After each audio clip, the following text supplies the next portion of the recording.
Wow, nice.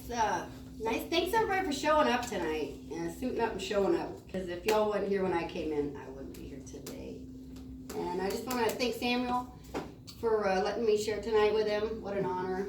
He's been a blessed friend of me to the program.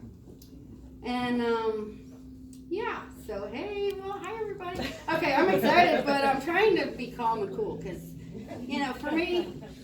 I don't know, 2 years is a big deal, but for me, really, it's just another day. Because, this is a lifestyle program. It's not even, I hate that word program. This is a lifestyle change for me. It's not a, hey, check my list off, check. No, it's a daily, lifestyle. Yeah, but, okay. But, I am an alcoholic, and today I'm celebrating 2 years off of energy pills. What? I'm at an AA hall. Why? How is that possible, you say? Okay, but for me, I have to be true to myself, right? Because for me, it's been a process. Because I was born and stuff, 38 years ago, right? And I was born different. And my whole life I felt different, and I was different, and it wasn't until I was 14 that I had a dream that I could buy alcohol. That I got my friends and I said, hey, let's go to the gas station. I had a dream I could buy alcohol, and I did. They sold it to me. And, so I walked out of that gas station with a 6-pack of wine coolers, and we're slamming them, and not 5 minutes later, we're getting into a car crash. So, alcohol has never been a good thing for me because something bad always happens. And that was from the get-go. But, and after that happened, I messed around with marijuana, tried acid. I mean, when I was a teenager, I was, wild. I did whatever I could to not feel anything. Because I didn't want to feel happiness or sadness, or I didn't want to feel, right? I didn't know how to handle my feelings. And I grew up in a little town out in Tonganoxie, Kansas, so I'm a Kansas girl. But, there's not a whole lot to do out there. And people out there just, we tipped over cows and raced cars, and it just did, weird things in the country, right? That's what I grew up with. And most everybody that accepted me for me drank or drug. That was the one group of people that I fit in with because they didn't judge me, and I could drink like they could, and I could do what they could, and I was cool. I had arrived, which was pretty cool because I hated myself back then. And, ultimately, though, when I was 15, I met my first husband, and he was cool. He said he loved me, and I believed him. What? He wants to marry me and stuff? Yeah, get me out of this town, because the town, my location was the problem, right? Tonganoxie was the problem. So we got married when I turned 16, and my parents signed those papers, and off I went to Fayetteville, North Carolina for 4 years, and I became an Army wife. What? That was so cool. But the weird thing was, in North Carolina, they had lots of alcohol there too, and they had cocaine and other drugs I hadn't tried yet.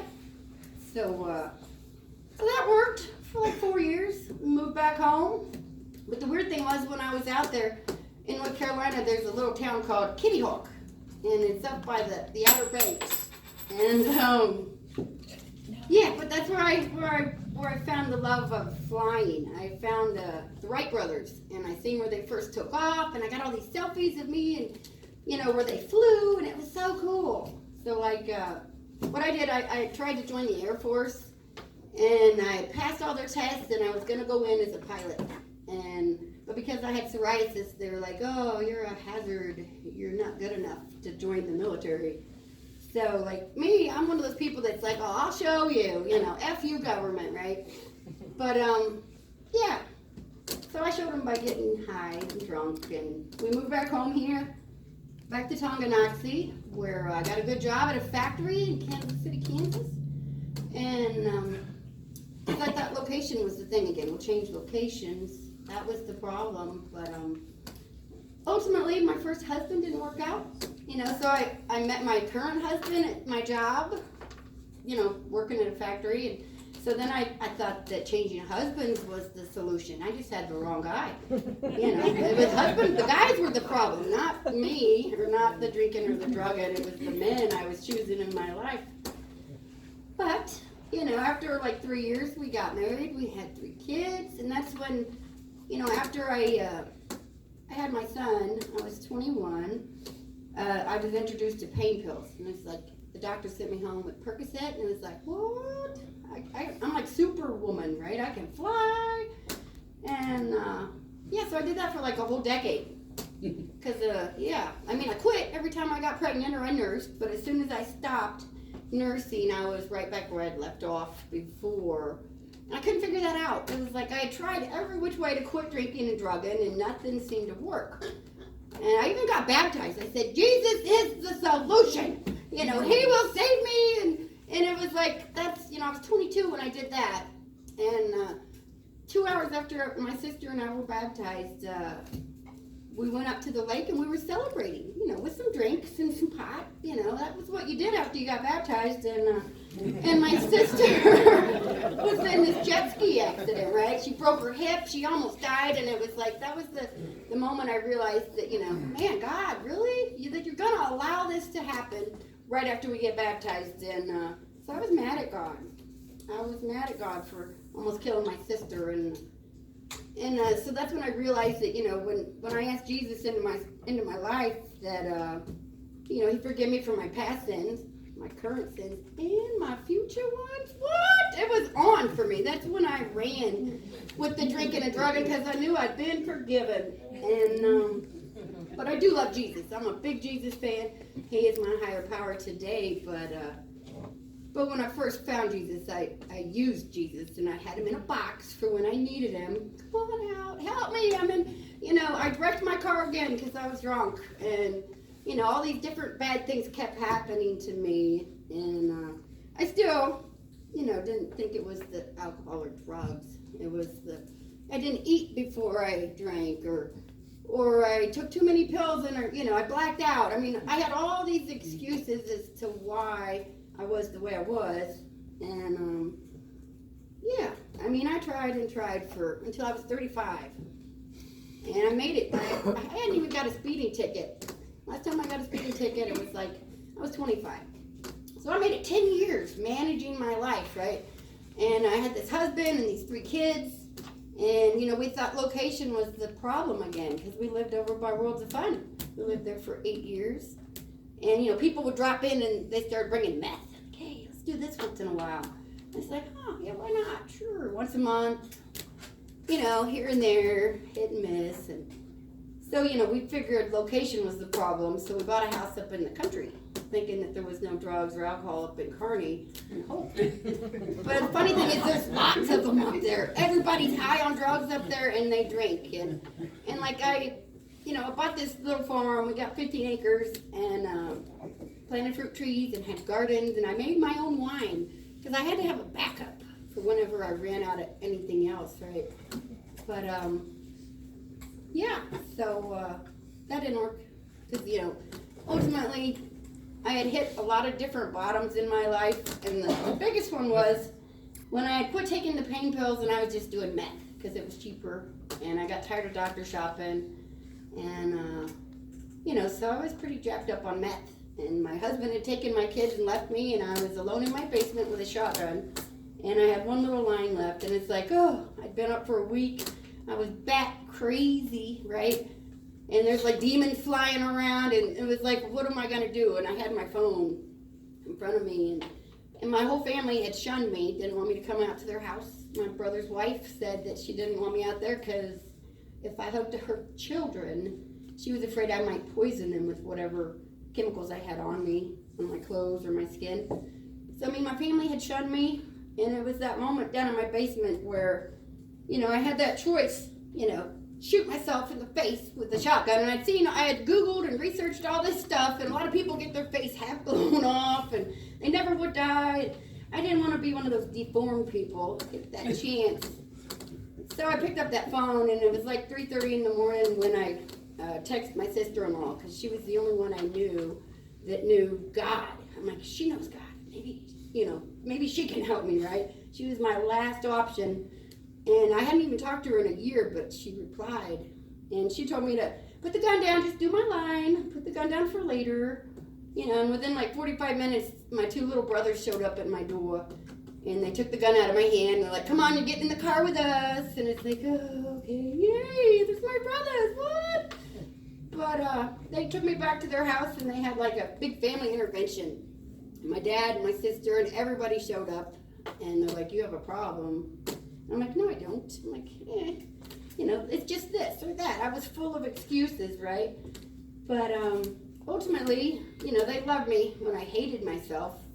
And my youngest brother took me to his house where I spent 4 days. They made me go to sleep and brush my teeth, and they made me take showers and eat and all this stuff. And they were like, hey, you're good. Yeah, we're going to take you home now. I'm like, oh, yeah. And my husband came home, and the kids came back, and I went to the doctor and got on Suboxone, because that was the solution. It was just a different drug. I needed something to come off of the other stuff, right? So, and that was about the time that I tried to get sober on my own, and I thought I was sober because I wasn't doing all that other stuff. I was just doing Suboxone now. And, so I did that. And I made it almost 9 months before some friends stopped by and had more meth. And, it went long after that. I was back running where I'd left off at, and ultimately I was speeding out here on 69, not very far from here. And I got pulled over. And that was the big spiritual awakening I had, to where the police officer, was kind, but he did search my car and found my loaded 357 and all my drugs, and then he put me in handcuffs, and it was the first time I'd ever been in handcuffs, and put me in the front of his car. And that's when I hit this new bottom to where I'm crying, like, how do you tell people you need help, right? Because I didn't know how to ask for help. But, because I got honest with that police officer, he let me go.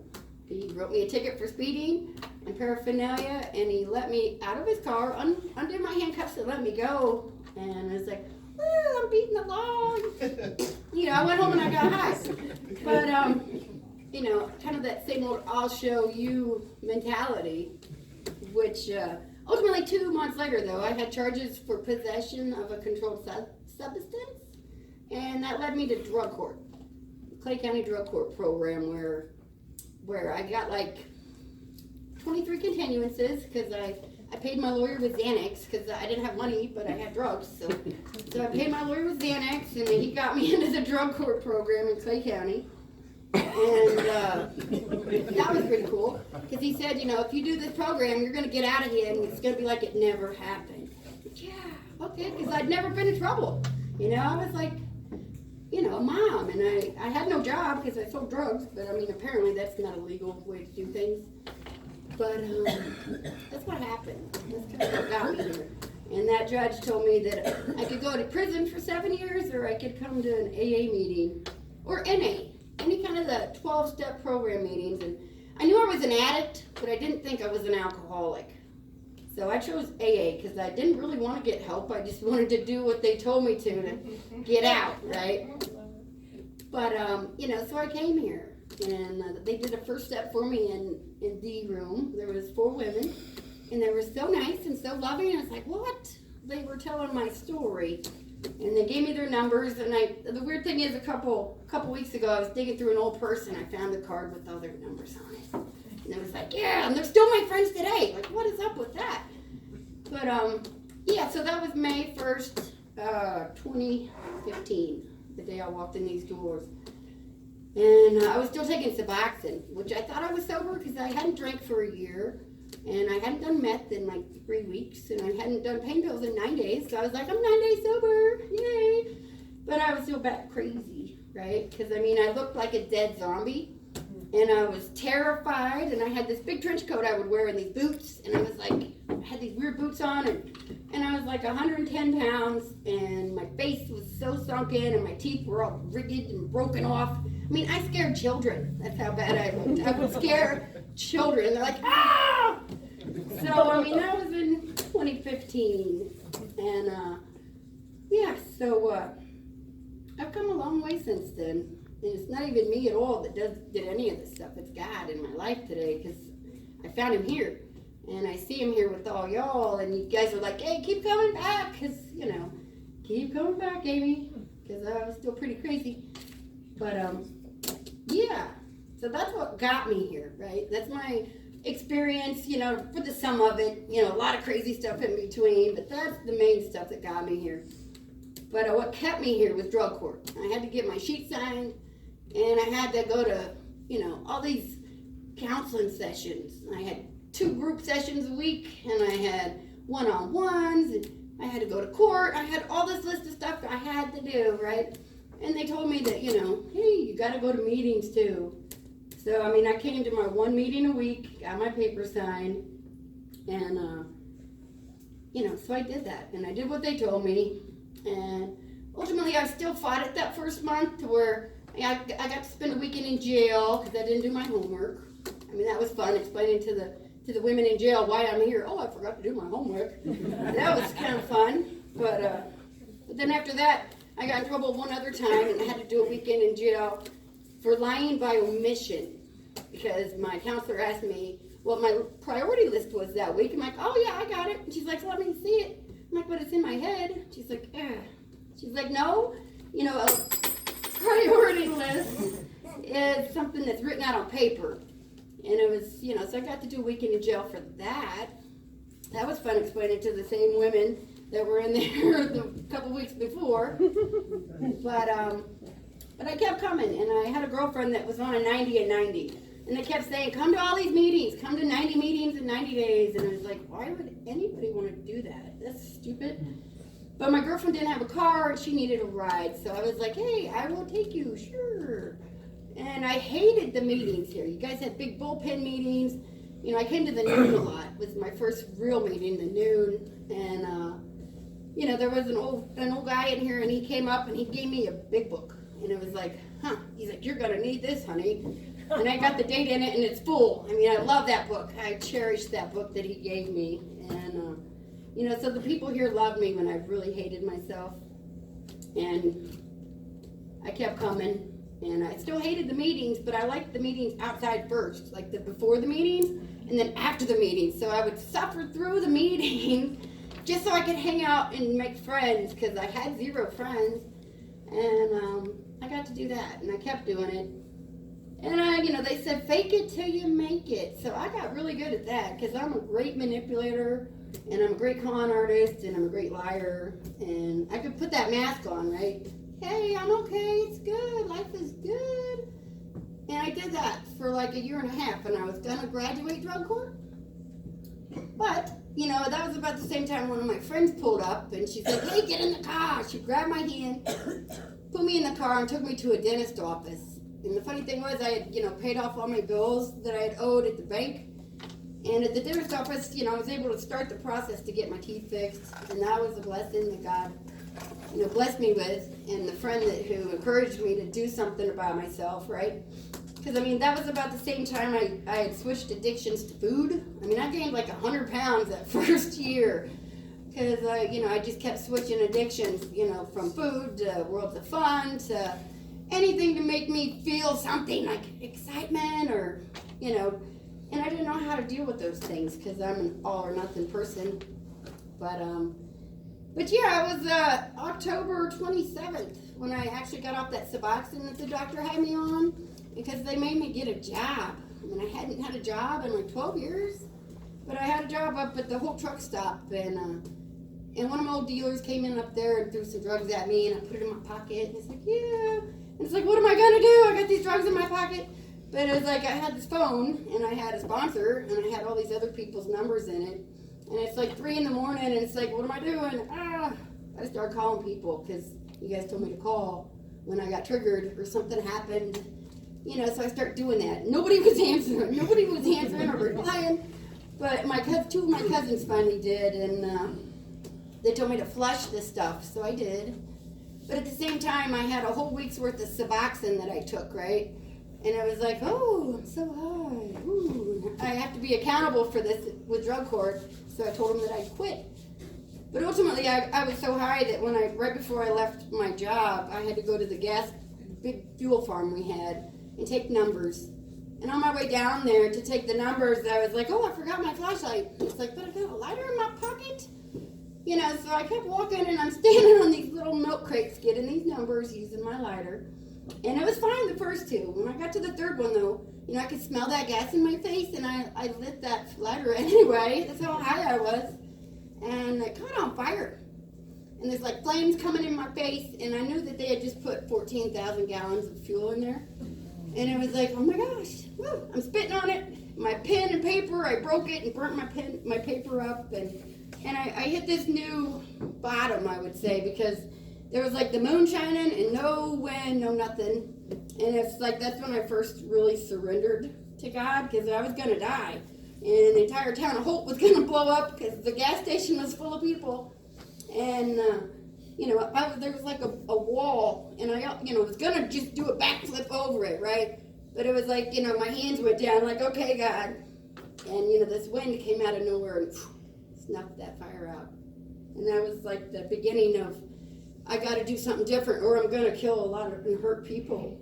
And I don't want to hurt people today. So once that happened, you know, that's when I really got my sponsor and started reading the book and meeting with her weekly. Because, you know, I felt better when I came here. I felt better. And I was making friends. And, yeah, it just kept going. But, I mean, after I got my teeth fixed, I was still crazy faking this program for like a year and a half. And, you know, I knew that I shouldn't eat muffins, poppy seed muffins. That was a big no-no with drug court. But I did it anyway, right? Because I like to stir the pot because I think I'm special still, right?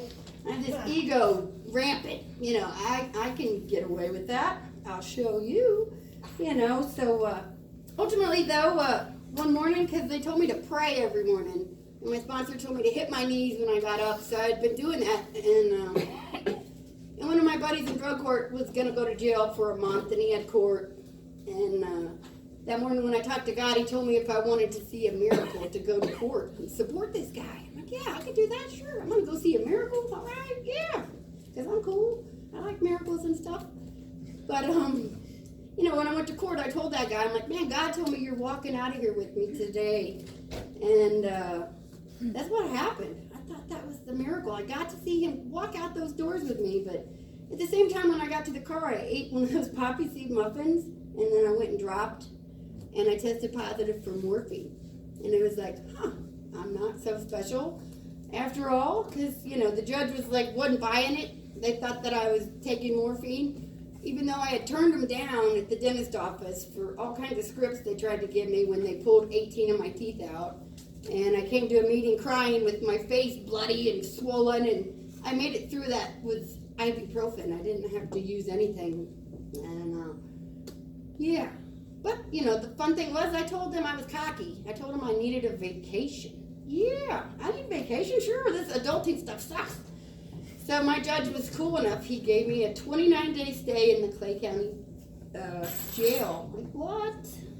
But, I mean, it was cool. I made friends. They had cable there. They did my laundry. They fed me. I got to read books and stuff.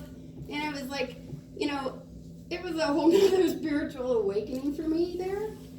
But I was glad to get out because then they sent me to rehab in Warrensburg for 30 days, which was an all-women's rehab. And the thing was I was running from that 4-step. I mean, we got these 12 steps, and it's like, you know, they say you should do them. It's like, that's a lot of work. I mean, you know, I did 1, 2, 3, check, I got that part. But that fourth one, you know, I had to look at myself. That's what I was avoiding. And my sponsor showed up in Warrensburg anyway. And she put me on that 4th step, and it was like, okay, fine. You know, that was a whole nother surrendering process for me because it was like I was going to die if I didn't do the work. You know, it's the program of action. We have a chapter called Into Action, not into feeling, not into thinking. It's all about doing the work, right? And I finally made that decision to do what God wanted me to do. So like 136 pages later, I had this 4th step of resentments and all these, what y'all had done to me, and all the fear and the anger and the sex, I mean, all this stuff on paper. And, you know, so when I got out of rehab, though, I came here and spoke for my year. Yeah, I got a year sober off of Suboxone, woo! You know, but ultimately, when I went to jail, that was the last day that I had taken the energy pills. And that was September 9th, the 2016, I guess it would be. Yeah, 16. Yeah, it's another day to me, really. It's just a day. But I mean, that was the last day I took any mind-altering substance. And yeah, so I didn't realize that until that New Year's Eve, because I was cleaning my truck out and I kept finding all these energy packet pills, and they were all empty. And then I found one that had 2 in it, and I was like, oh, I'll save this for later. It's like, oh, I better call my sponsor, right? And that's when I changed my date, because I have to be true to myself, and that's what I get to do today. And yeah, but ultimately I kept going on through the steps, and my sponsor's like, you made it through the 12 steps, you should start sponsoring people. And it's like, oh, okay, sure. If you want to keep it, you got to give it back, right? So I kept coming, and life started getting better. I had a job at Harley. Life was getting great. But I had a husband at the time who was getting worse. Because when we had this codependency deal to where I was good, he was bad. He was good, I was bad. For 20 years. And that's where I found the program Al-Anon. I got to go to that. I'm like, what? I got an Al-Anon sponsor, and I started working the steps again. Same steps, but in a different point of view, right? And yeah, I got to do that. That was exciting. And let's see, that was like the beginning of the first year. But then ultimately I kept going, kept trudging, kept doing the work, and I graduated drug court. Which the weird thing was that, I have this friend who's in charge of SATOP, and that was about the time that my sponsor and people suggested I go speak places, and I didn't want to speak. I didn't like people. I didn't want to have to get up and talk anywhere, but I kept doing what I didn't want to do because they said it would work. So funny thing is, I get this itch today to go speak somewhere, and that same friend, whenever they need somebody to go, they call me, which is weird, and I get to go speak. And well, that's some of the differences between then and now. And yeah, but yeah, let's see. Oh, I graduated drug court last summer. What's up with that? I don't have to come here anymore. But I mean, ultimately I do, because I'm an alcoholic. And after doing that 4th step, I realized that every time I drank or drug, it all led back and started with alcohol. So ultimately, I learned that I am an alcoholic, because I can't take that first drink, because that first drink always leads to blackouts, crashes, handcuffs, you name it, running naked. I mean, just insane stuff happens when I drink. And then ultimately, after that hangover comes, that's when the drugs come in to, counteract the alcohol. So I learned I'm an alcoholic, and today I can be not proud of it, but I mean today I get to talk about it. I don't have to be ashamed of it. I can, because I'm in recovery today, which is something I never had before. And I still keep coming, and I've gone through a lot of stuff this year. This is my 2nd year, and I've been through a lot. It's life on life's terms, right? And I got another sponsor, and I've had a few sponsors, but I mean, I like women today. Last weekend we went down to the Bass Woods Resorts, and we had like 10 of us women together in a pool, which I don't like swimming, and I don't like that kind of stuff, but that's what they wanted to do. So, I mean, I get to be a friend today, and, like every other Wednesday night, my dad invites me to go to a coin auction with him. And it's like, I don't really care about coins, but I care about my dad today and what it's like to be a daughter. I get to be a daughter today. And I still have these friends, and I have to ask myself, what does it look like to be a friend? Available. Ooh, honest. I have all these lists today, and I got 3 teenagers still. And I have to ask myself, what does it look like to be a mother? I get to be there for my kids, because they're teenagers. And and my 12-year-old a couple months ago, I came home and she was drunk. And it's like, don't you know who I am? Why are you drunk? You're 12. What the hell? But I mean, I didn't enable her. I called some people, and it was like, she's laying on her back puking, and it's like, roll over. I didn't touch her. I let her suffer her own consequences, because that's what the kind of mom I want to be today. I'm not going to save people, because I can't save anybody, right? But I can pray for them, and I can ask God to take my kids every morning and protect them. And I can ask God to take my husband, which I do every morning. And we've been separated for 6 months now, and I'm okay today because the last 6 months I'm working on Amy, and I've done a lot of writing, and I still get to do a lot of writing, and I talk to God. I mean, I prayed like a million times today to have the words to share with y'all tonight, and I have a really life I love today because I keep coming here, and I still come to 3 to 5 meetings a week. Normally it's the 10 to noon on Wednesday or 10 to noon on Thursday, Saturday nights. I mean, I try to get in and keep AA and God number one in my life today, and that's something I get to do, and that's pretty exciting. And I got a job today that I love, which, it came from a lot of work with God. Like back in March, for example, that's when my life really started changing because I did my taxes and stuff, and I got like $12,000. I'm like, yeah, all this money. I don't need to work at Harley no more. They're, firing me anyway.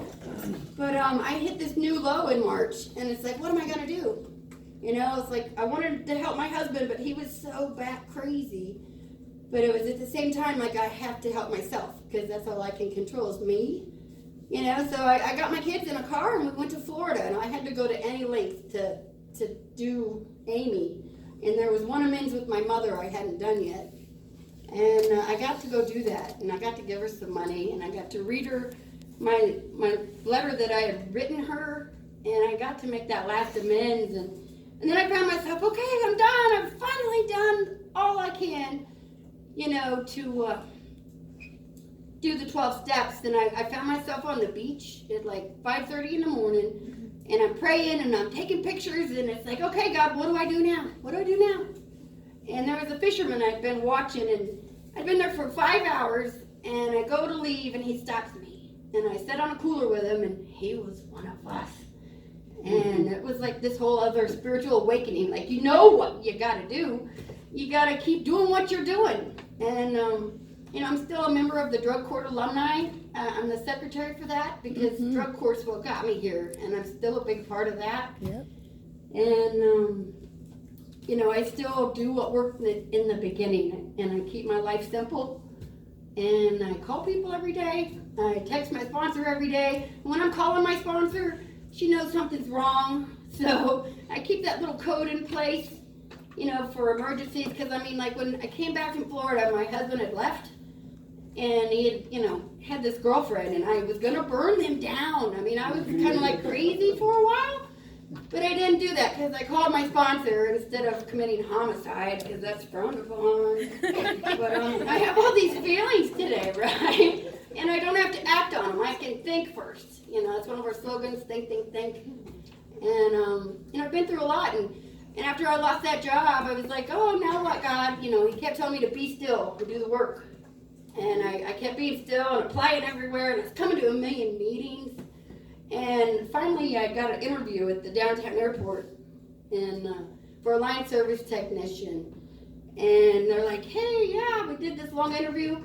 And then I kept calling them every other day. Hey, you gonna hire me? And they finally, after 2 weeks, told me to apply up at MCI. It's signature up there, and I did. And I got the job. And it's like the favorite thing in the world. It's like not even a job, it's a career. Because last year I started taking flying lessons, and I'm still doing that. I still get to do that today. And now I'm like seeing pilots all the time. And I get to, my favorite part is the marshaling of the planes.